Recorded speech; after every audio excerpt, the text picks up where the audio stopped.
Mm-hmm. Mm-hmm. Had enough snacks? Uh-huh. Had enough snacks? Mm. Dan brought us some very good snacks today, which are... What have we got here, Dan? The Waitrose warm and smoky paprika mix. Paprika.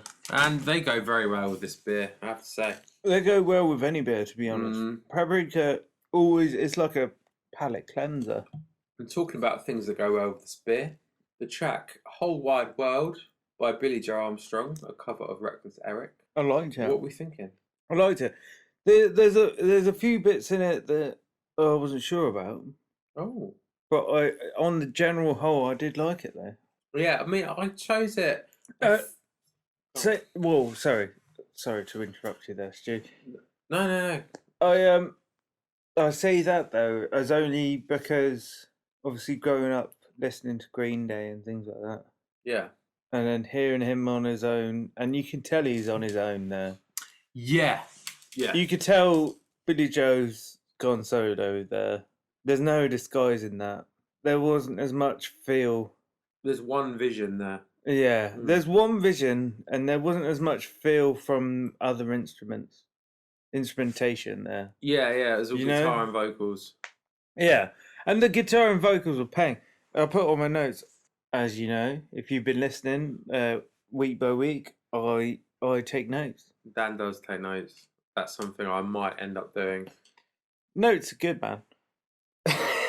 But there's like we were saying, it's more guitar and vocals than anything else.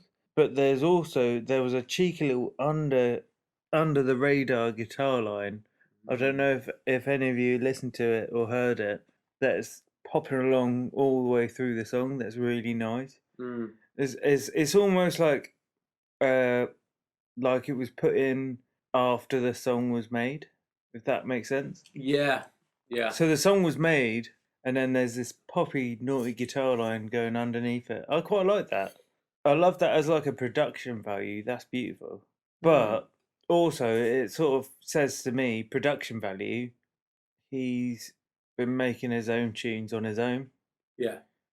And getting anyone in that wants to have a go with him. Yeah. That's fair enough. Well, the song itself, because it's not his track, it's an old song. Yeah. What do you think of the song itself? The song itself is a classic. Yeah. The structure, the form of the song, yeah, I love it. I think he's added his own wall. Does that make sense? I think there's some great lyrics in it. Oh, definitely. So it's something about caressing her warm brown skin, and then in a year, or maybe not quite, we'll be sharing the same next of kin. Beautiful bars. It's great. Bars. Who'd have thought of sharing the same next of kin as a lyric in a love song? A love song of a girl you haven't met yet. It's... Exactly. It's like the unknown of like, well, I'm going to play it now, and then... Yeah. Then we might be... it might be a love song. Or it might be a hate song. It's quite a good... it's a clever song. Yeah, I think that the original is very worth listening. I don't know any other songs he's done. I don't know if any of them are as good, but that's like the one that sticks out, and it's a bit of a classic. It is a banger. Yeah, and I've had a few covers of it. Cage the Elephant do a good cover of it. And, Cage the Elephant always do. They do a very good cover of that song. Probably better than that one, but I've not heard. Picked that one because it matched the drink. I've not heard that one, but Cage the Elephant, they got a good setup. Rate it. So that was Whole Wide World. Originally by Reckless Eric, but covered by Billie Joe Armstrong of Green Day, and we were drinking Beavertown Bloody Ell. So we're going to move on to the next drink, I believe. The next one. The next drink. Dan, what have you got for me? No, you've got for me, I think. Oh no, I got for you. Sorry. I think you'll find. Sorry. You've got for me a pineapple milkshake. I have got you. I've picked this off the shelf today, and it's a pineapple milkshake. I think I picked it because it looked quite interesting. It's very arty. It's a white, very kind of matte white can with a red, gold, and green logo. Actually, it's very. It's a ram. It is. You know what? Up close, didn't see it. At far, that is a ram. It is red, very gold, collage. and green ram. Collagey sort of. Yeah, it's interesting. like out of the Again, if you haven't got one at home, check the Instagram at Top of the Pops. Hopefully you're drinking along with us because that'll be Top fun. of the Pops. I said Top of the Pops, didn't I? Hops. Top of the Pops, if you will. Yeah. So the pineapple milkshake. I picked this up, like I said, because of the image was interesting. The big ram. Because the image was interesting. And if you've already got it at home, you'll know what we're looking at. You can drink with us. And as always, like you can get on the Instagram and like check out what we're drinking, and then just drink with it. Drink along. No matter where you are, what time you're listening to this, if you drink along right now, you are drinking along with us on Top of the Hops. Exactly. You're like one of those extras who did the dancing on Top of the Pops back in the day when the band was on, miming to the song. There was just random people having a dance. Fun fact, You'd be like one of them. But we don't mime. No, we don't. None of this is mimed. This is real beer. You hear that? That's a can. For a minute, I was struggling to think, how could we mime it? You couldn't. Imagine if we just weren't drinking beer this whole time. And I was just slurring my words for no reason. Turns out, we've just been talking about cans. Yeah.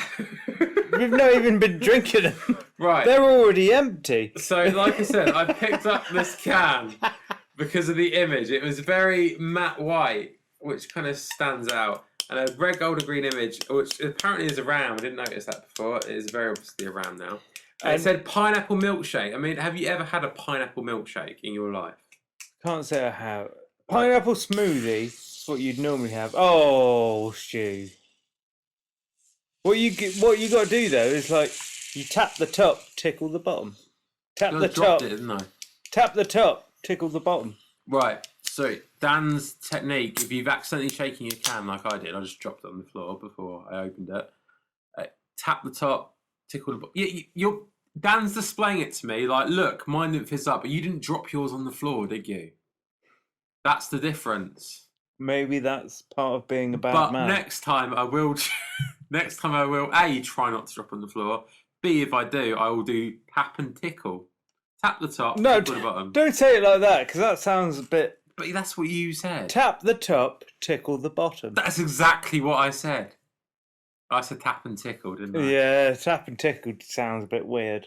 But tap the top and tickle the bottom doesn't sound weird. No, that's fine. Okay. Everyone knows you're talking about a can. That like you can even feel if you pick up if you're listening now, you've got a beer in your hand. Hopefully this beer, pineapple milkshake. If you've got this beer in your hand, you can feel the bottom of it is quite dome like. There's something about tickling the bottom of it, some sort of physics that stops it being fizzy.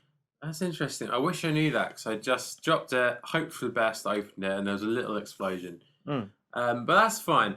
So I've had, since there was an explosion, I've had a little taste. Interesting. It is. It's a strong number, isn't it? That is a strong number. So, like I said, I picked this can, matte white, very striking image. It says pineapple milkshake, which sounds very interesting. Yeah, fruity. Also says IPA, 5.3% volume, juicy tropical. I feel we've had fruitier than this, even though this seems to be fruitiest at the can. I've only had a little lick of the foam, to be fair, Dan. Because it burst all over you. Yeah, mas. Cheers. Oh, that's like a pina colada. It is, but it's not as fruity as I thought it'd be. No, it's like a pina colada, but I feel I've been robbed by the can. Yeah. The can's telling me it's going to be mega fruity, watch out.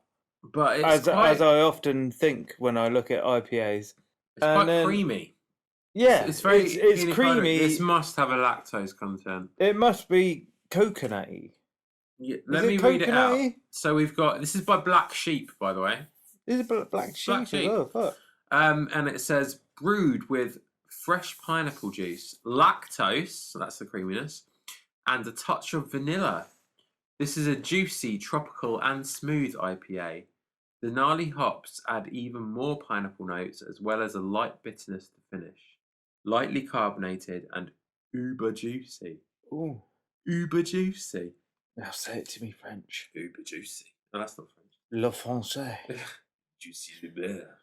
Oh, you're good at that. I don't know. If you're listening, you're French. I'm very sorry.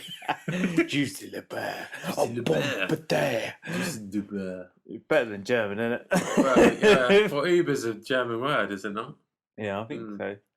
So, but either way, I don't know what that was about. But anyway, so this, you can taste there's lactose in that. We had a bit last week, was it? We had a beer and it had lactose in it. Was it the really fruity one, the wild beer Pogo? No. Oh yeah, it did. Yeah. That was, and we were saying it must be like we were saying, weren't we, that it must just it out a bit. Yeah, but we were quite surprised with that one. That was lactose. Yeah. I read it and was like, oh, there's lactose. But this time, without even looking, I was like, well, it's called Pineapple Milkshake, which is a bit of a giveaway. But even from the taste, there's a milky tone to it. There's that texture. But yeah, definitely. But it's stout milky. Well, milk stout. Yeah, you get that milky texture from it. Do you know what I mean? Like it's not that it's like water, but it's like a bit thicker than water. Yeah, you get that sort of thing. This is a weird beer. This is a weird beer, and we've just come from having so far on the podcast 4 episodes in. We came from having the Beavertown bloody Ell. And that was like a month ago we started this. How are we still doing this? I don't know. But well, I'm glad we are, because we had one of the best beers we've had. And I'm not saying it's bad, but this might be the worst beer we've had so far. Do you agree? Yeah, I think I would. It's a bit strange. It's got... I mean, it's not like bad taste. It's just like weird. It's like if you drunk that for the first time in your life and you were like, what? Yeah. The fuck? When I accidentally exploded it and I had to have a sip of the foam, stop it running around everywhere, my first thought was like, oh, this is a sour beer. You know your sour beers? I don't rate them. No, see, I'll drink them. I've come around to them because I've had some good ones. I feel like when you have a good one, you're like, okay, I get this now, sour beer. I'll drink them because I drink out that's moist, but at the same time, like, just not the one really for me. A slight tangent here for anyone at home listening who hasn't had a sour beer, they don't taste like beer at all. No. If you're listening, you're a big fan of sour beers. Don't like worry, tart. I like some sour beers. Do you know what I mean? Not bad. Tart. They taste like a tart. Yeah. Like, and I think when there you should first be a have baked one, good around it. Yeah, and you're told, oh, this is a sour beer, and you think, all right, yeah, you know, beer can be fruity and bitter. What's a sour beer going to be like? Whatever. And it's a completely different drink. It's nothing like you've ever had. And it can throw you off. And there's some bad ones out there. There's some really good ones, though. I've had some really good ones. And so from the taste of this, I thought it was going to be that because it was quite sour and that pineapple-y taste. I was like, oh, sour beer. But then on the first proper swig, it's like, no, it's definitely like an IPA, like it says on the can. Yeah.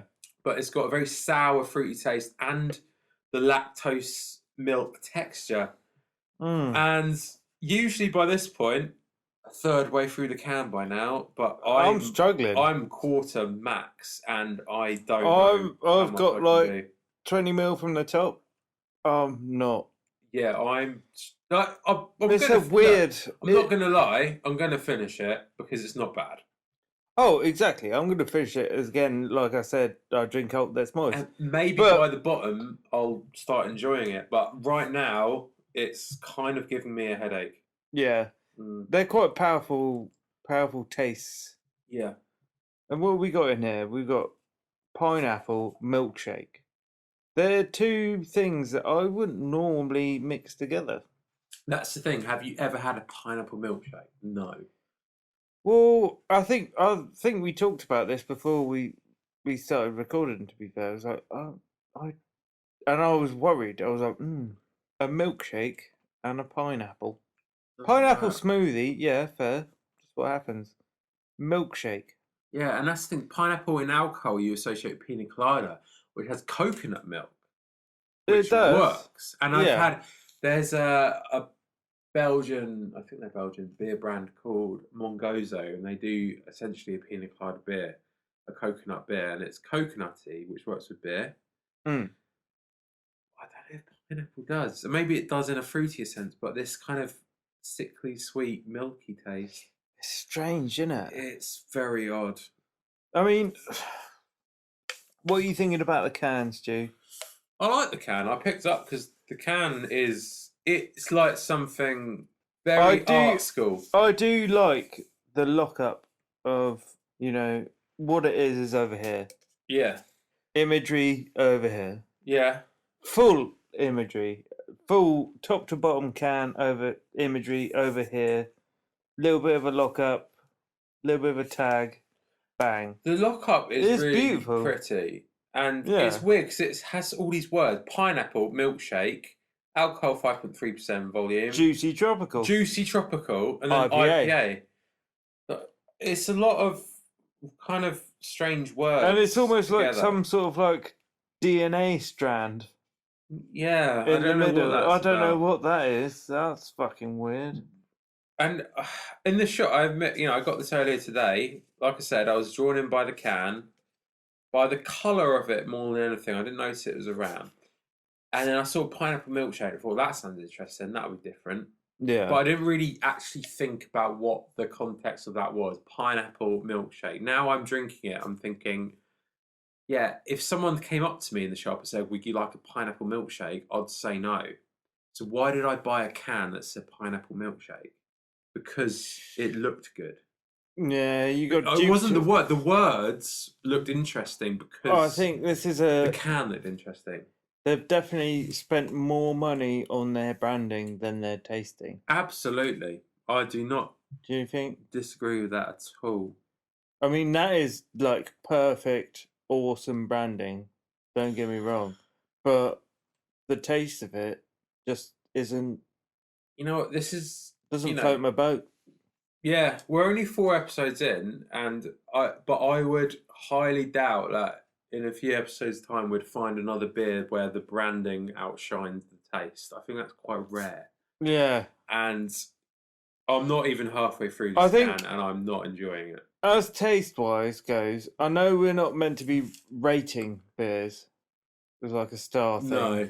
But if it was, I would give this beer taste about 2 out of 5. Yeah, I'd say that because one's bad, and it's not bad, but it's not good. It's not mega bad, but like I was trying to think it's subpar. I was trying to think of where we could drink this because we usually do talk about that. We have in past weeks, like where. So you open your fridge and this is there, and you're like, well, I've got it. I'm not going to throw it in the bin because that's sacrilege. What am I going to do with it? Where are you drinking it? I'm going to dash it back because it's the only thing in the fridge. Yeah. The only reason. So, yeah, but what's the situation? You've had a bad day, you come home. You had a bad day, it might make your day worse. It probably would. To be honest. But this is what I mean. Like, I don't think, personally, there's any good time to have this beer. I think if it's in your fridge, save it for when you're doing, like we said, like walk down the pub. You meet your mates down the pub, you're local, or walk away. And, they've been there a while. I can't remember when we said this a couple of weeks ago. Your mate's been there a while. You need to play catch up. Oh, yeah. Maybe just do it. Like, okay, I'm going to drink it sometime. Might as well just drink it now. I've got to get it done. You neck it. It's like, it's a bit nasty. I've just got it over and done with. When you get there, you're going to get a nice beer on draft. Yeah. And sit in the garden and have your beer and talk to your mates. And you can forget about this nasty bit. In theory, it's just don't have it in your fridge, otherwise you will have to drink it. Yeah. Yeah, basically just don't have it in your fridge. But if you do, get rid of it when you can. Yeah. As in, drink it. Don't get... Whoa. Don't fucking pour it away. No, don't be silly. Amateur move. Yeah. You got to drink Hulk that's moist. We're drinking it. We're drinking it, A, so you don't have to, but also we're setting an example that it can be drunk. It very much can be drunk. And if that was the case, I'll drink it all the time. But it's not. No. It's just too, like, there's like a sort of coconutty sweetness to it and a pineapple-y sweetness to it. But there's a milky sickness to it. That's what I mean. There's it's like off milk. That coconutty rawness And I think that's the thing. Like, No. pineapple goes with coconut milk, but it doesn't go with milk. No. Lactose milk. That's what's in this, and it's bad. You're gonna have a bad time, aren't you? Yeah, like I am actually going to struggle to finish it. I think I am as well. I mean, there's like half of mine left. I don't know. I feel bad because I know your choice you're going to regret now because you've probably chosen a really good song. But Well, what have you chosen for this? Again, I don't know. Now drinking it, I'm thinking, I think the song's better than the beer, to be honest. I hope it is. But obviously, if you don't know by now you should probably know. On the 4th episode of every week, Stu sends me. When did you send me this? Like in Wednesday? It was today, I think. This one. Yeah, this was a late one, wasn't it? Yeah. This was a late. So we record on a Friday, and through the week we get a beer that we're gonna do a review or whatever. So Stu sent me this on the Friday, and I thought about it quick time, just looking at the can, and I've not tasted it before, but I think this sort of still matches. Actually, it still matches the taste. That's interesting. Shall we have a listen? Yeah. So this is Quantic, Not So Blue.